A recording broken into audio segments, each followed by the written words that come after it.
In a small village, nestled between rolling hills and meandering rivers, life for the Ndukwe's family was far from peaceful. The sun rose and set on a household filled with more tears than laughter, and the air was heavy with unspoken destiny. The root of this sadness was Ndukwe, the father, a man who had once been full of promise, but had turned into a source of fear and sorrow for his family. Ndukwe was known throughout the village, not for his kindness or wisdom, but for his arrogance and love for a luxurious lifestyle. He spent his days lounging in bars and clubs, drinking and gambling away with the little money he had. His nights were filled with the clamor of late-night parties, his presence more frequent in the bars than in his own home. His wife, Peku, bore the brunt of his neglect and cruelty. She was the backbone of the family, struggling to keep everything together while Ndukwe squandered their resources. Peku was a woman of immense strength and resilience. She worked tirelessly at her small vegetable store in the village market, her hands rough and calloused with years of labor. Despite her efforts, money was always tight. Peku's primary concern was their children, Ete, Kappa, and little Yoba.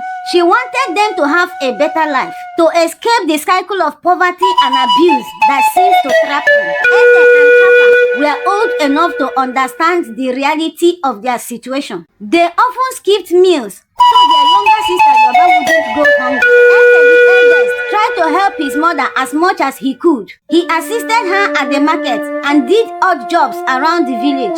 Kappa, though younger, was equally industrious, helping with the household chores and watching over Yoba when their mother was at the market. One evening, after a peculiarly long day at the market, Peku returned home to find Ndukwe in a foul mood. He had spent the day drinking and had lost a considerable amount of money gambling. His eyes were bloodshot and his face twisted with anger as he confronted her. "Where is my dinner?" he bellowed, his voice echoing through the small house. Peku trembled but tried to calm down. "I am sorry, Ndo. We barely have enough money for food. I returned late from the market because I was trying to raise money to buy some food items. I will prepare the food now," she said softly. Her words only fueled his anger. Ndukwe lunged at her, giving her a dirty slap across the face. The children huddled in a corner, watched in horror as their father beat their mother. This was not the first time they had witnessed such brutality, but it never became any easier to bear. "How dare you make me wait for my dinner?" Ndukwe shouted, kicking over the small table where Peku had dropped a basket. The basket fell and all the food items scattered. He bounced on his wife and began to beat and pound on her face. Ete, despite his fear, stepped forward to protect his mother when she screamed out in pain. "Stop it, father! Please stop!" he cried, his voice breaking. Ndukwe turned on his son, his face contoured with rage. "Do you dare to speak to me like that? How dare you? What gave you the guts?" he yelled out. "I can't stand it anymore, seeing you beating my mother all the time," Ete yelled. Okay, yeah. I see. You have gotten some nerves, right? You ungrateful wretch. I am going to teach you a lesson you will never forget in a hurry." He raised his hands to strike Ete, but Peku intervened, shielding his son with her own body. "Please, Ndo, don't hurt the children," she begged, tears and blood streaming down her face. Ndukwe, noticing her face was bleeding, snared and pushed her away. "Worthless! All of you are useless," he muttered before stumbling out of the house, leaving behind his family with pain and devastation. Days turned into weeks and weeks into months. Ndukwe's behavior grew worse. He stopped contributing entirely to the household, leaving Peku to fend for herself and the children. The little money she made from her vegetable stores was never enough to cover their needs. School fees went unpaid and eventually Ete and Kappa were forced to drop out of school. Peku felt a deep sense of failure and discouragement. She had always hoped that education would be the way out of poverty for her children. Now, that hope seems like a distant dream. Ete and Kappa took to helping their mother at the market full time. And even little Yoba, who was barely 6 years old, did what she could to help at home. Despite their death circumstances, Peku never lost her spirit of hope. She taught her children to be kind and respectful, to value hard work, and to always support each other.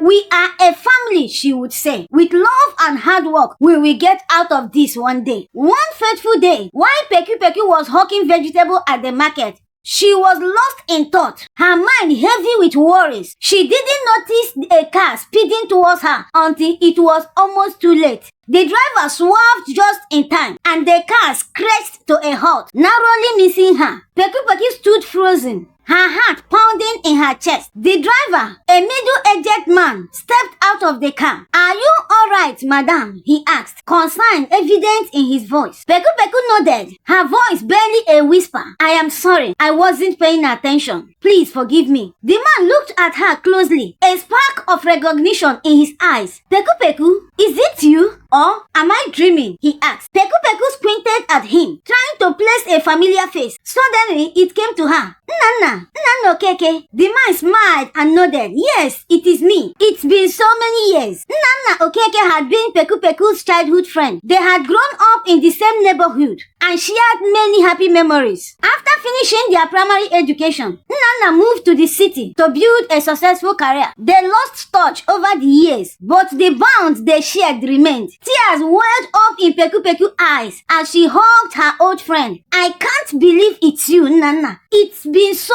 long." Nana held her at arm's length, his eyes scanning her face. "You look tired and thin, Peku. What happened to you?" Peku hesitated, but then decided to confide in her old friend. She told him about her struggles, her abusive husband, and the hardship she faced every day just to provide for her children. Nana listened, his heart aching for his friend. Peku, you don't deserve this. You are such a nice soul. Let me help you." Peku shook her head. "I can't accept charity, Nana. My husband will misinterpret it. We have been managing so far, and we will continue to manage," Peku explained. "God forbid, I can't leave you in this mess," Nana insisted. "It's not charity, Peku. It's what friends are for. Please let me help you. I have been dreaming of seeing you again, but not in this condition." Seeing the sincerity in his eyes, Peku finally relented. Nana rented a house for her and furnished it with everything they needed. He ensured that Ete, Kappa, and Yoba went back to school, covering their fees and other expenses. For the first time in years, Peku and her children felt a glimmer of hope. With Nana's support, life began to improve for Peku and her children. The new house was a modest but comfortable home, a stark contrast to the cramped and dilapidated shack they had lived in before. For the first time, Peku could focus on building a better hope for his children without the constant fear of Ndukwe's wrath. Ete and Kappa thrived in their new school. They were bright and eager to learn, making the most of the opportunities now available to them. Yoba, though younger, followed in her siblings' footsteps, her curiosity and enthusiasm shining through in her studies. Peku continued her vegetable business in the city, but now she did so with a lighter heart. She knew that her children were taken care of and that they had a chance to build a better life for themselves. She also began to dream again, thinking of ways to expand her business and improve their circumstances even further. Nana visited frequently, his presence a source of comfort and support. He helped Peku with her business, offering advice and even introducing her to some of his contacts in the city. With his help, Peku's business grew into a big and thriving enterprise. She began to sell not just vegetables, but fruits and also other products and homemade goods,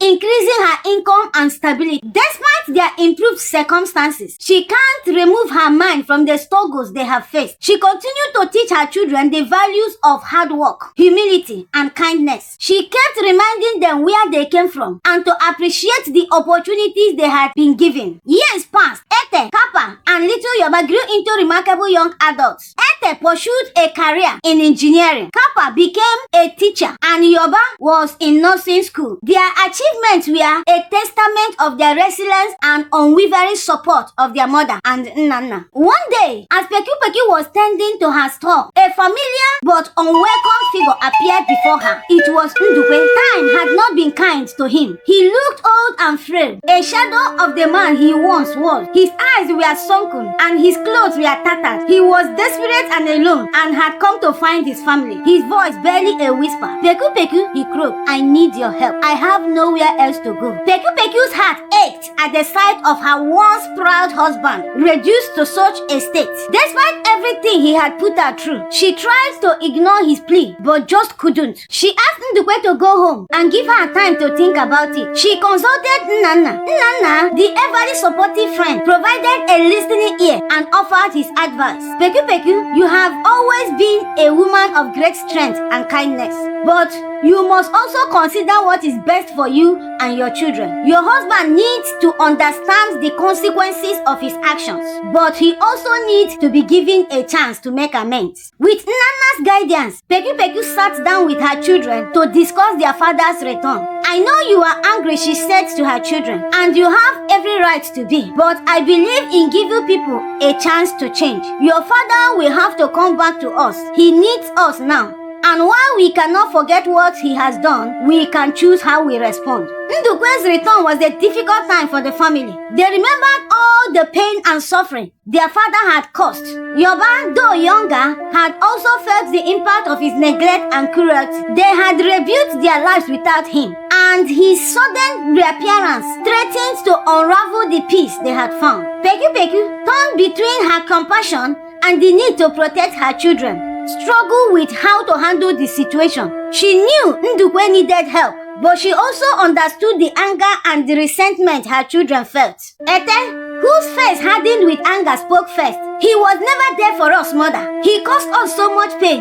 Why should we forgive him now? Kappa nodded in agreement. He made our lives a living hell. We were so miserable. He didn't deserve our help, mother. Peku Peku looked at her children with concern, her eyes filled with sadness. Forgiveness is not about forgetting or excusing what he did. It's about freeing ourselves from the bitterness that has consumed us. We have built a peaceful and beautiful life together, and we should not let anger and resentment destroy it. Yoba, the youngest, spoke up with a maturity beyond her years. Mother is right. We should give him a chance, but he needs to earn our forgiveness. Reluctantly, Ete and Kappa agreed. They decided to allow their dad to stay, but made it clear that he had to prove himself worthy of their trust and forgiveness. She invited him into her home, which is filled with warmth and love, things he had failed to provide during his time as the head of the family. Ndukwe looked around, his eyes filled with regret. He saw the photographs on the wall, capturing the achievements and the milestones of his children. Achievement he had no part in. He realized too late the consequences of his actions and the family he had lost. Ndukwe, humbled and broken, knew he had a long road ahead. He began to make amends, starting with small gestures. He helped Peku Peku with her store, did chores around the house, and tried spending time with his children. But the more he tried, the more he found it difficult, as Ete and Kappa would always keep mute or walk out on him. Ndukwe's journey to redemption was not easy. He faced daily reminders of his past mistakes and the hurt he had caused, but he was determined to change and find ways to become a better person. Peku Peku watched his effort with a cautious heart. She wanted to believe he could change, but she also needed to protect her children, offering a shoulder to lean on and a voice of reason. Slowly, the children began to see a different side of their father. Ete noticed how his dad tried to learn about his engineering project, asking questions and showing genuine interest. Kappa saw his father helping with household chores and assisting their mother with her business. Little Yoba, though still wary, appreciated the small gestures of kindness he extended towards her. One evening, Ndukwe gathered his family in the living room. His hands trembled as he spoke, his voice filled with emotion. I knew I have hurt you all deeply, and I don't expect forgiveness to come easily, but I am truly sorry for the pain I have caused. I am trying to be a better man, and I hope with time you can find it in your heart to forgive me. Ete, Kappa, and little Yoba listened in silence. The wounds of the past were still fresh, but they could see the sincerity in their father's words. Ndukwe knew that forgiveness would be a long process, but he was willing to take the first step of ending it.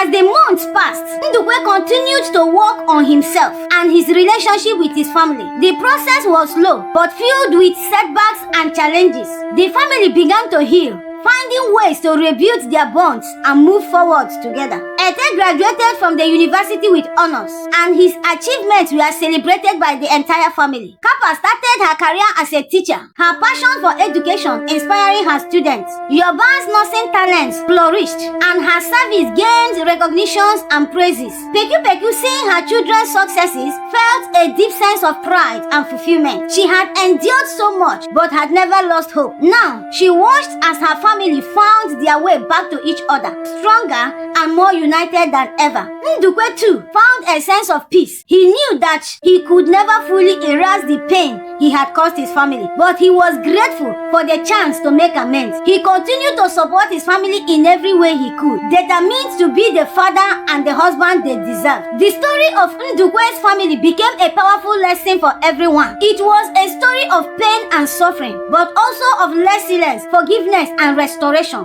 It taught the importance of humility, responsibility, and enduring strength of family bonds. Ndukwe's transformation served as a cautionary tale for other fathers in the village. It reminded them that youthful arrogance and neglect could lead to a lifetime of regret. It also showed that it was never too late to change, to seek forgiveness, and to strive to be better. Years later, the Ndukwe's family gathered for a reunion. The house was filled with laughter and joy, a stark contrast to the years of hardship they had endured. Ete, Kappa, and Yoruba had all built successful lives, but they never forgot the lessons of the past. Ndukwe, now an old man, sat surrounded by his family. His eyes were filled with gratitude and love. He knew he had been given a second chance, and he had worked hard to earn it. Peku Peku, sitting beside him, held his hand. She had forgiven him, and together they had rebuilt their home. The tale of the arrogant father had a happy ending. It served as a reminder that